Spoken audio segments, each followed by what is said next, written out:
Hi everyone. ఇక రోజు రోజుకి చలి అనేది చాలా పెరిగిపోతుంది కదా. ఇక ఈరోజు అయితే 4:30కే లేసానండి.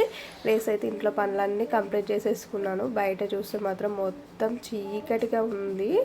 అసలు ఫుల్ చీకటిగా చలి పెడుతుంది. ఇక 4:30కి లేసేసి ఇంట్లో పనులన్నీ చేసేసుకొని ఫ్రెష్ అప్ అయిపోయి అయితే ఇంట్లో పూజ మొత్తం కంప్లీట్ చేసుకొని అయితే ఇక షాప్కి అయితే వెళ్ళిపోయాను. షాప్కి వెళ్ళేసి అయితే షాప్ దగ్గర ఉన్న తులసి చెట్టుకి అయితే వాటర్ అయితే పోసేసానండి.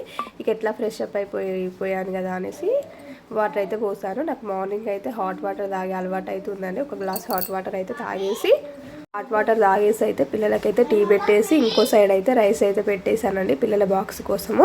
ఇక నైటే చిక్కుడుగా అయితే చుంచి పెట్టేసుకున్నాను. ఎందుకంటే షాప్కి పోవడం అవుతుంది కాబట్టి మళ్ళీ ఇంటికి వచ్చేసి పని లేట్ అయిపోతుంది. మళ్ళీ పిల్లలు 8:15 వరకు వెళ్ళిపోతారు కాబట్టి నేనైతే నైటే చిక్కుడుగా అయితే చుంచి పెట్టేసుకున్నాను. ఈ షాప్కి పోయినప్పటి నుండి అయితే అసలు పని అనేది ఉడుస్తలేదండి. ఇక 10 వరకు నాన్ స్టాప్ చేసుడే అయిపోతుంది.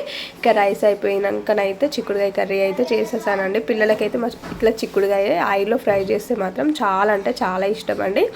ఇక పిల్లలు వెళ్ళిపోయాకనైతే టిఫిన్కి అయితే అటుకులు తాలింపు వేసేసాను. ఇక మా వాళ్ళు అయితే హాస్పిటల్కి వెళ్తుండ్రు, అందుకోసమే అటుకులు తాలింపు చేశాను. ఇక వాళ్ళకు అటుకులు తినేసి అయితే వాళ్ళైతే వెళ్ళిపోయారు. ఇక నెక్స్ట్ అయితే నేనైతే ఫ్రెండ్స్ అందరం కలిసి అయితే మా దగ్గర బెల్లంపల్లిలో ఉన్న బుగ్గ శ్రీ రాజరాజేశ్వరి బుగ్గ టెంపుల్కి అయితే వెళ్ళామండి. మంచిగా ఎంజాయ్ చేసాము, చాలా మంచిగా అనిపించింది.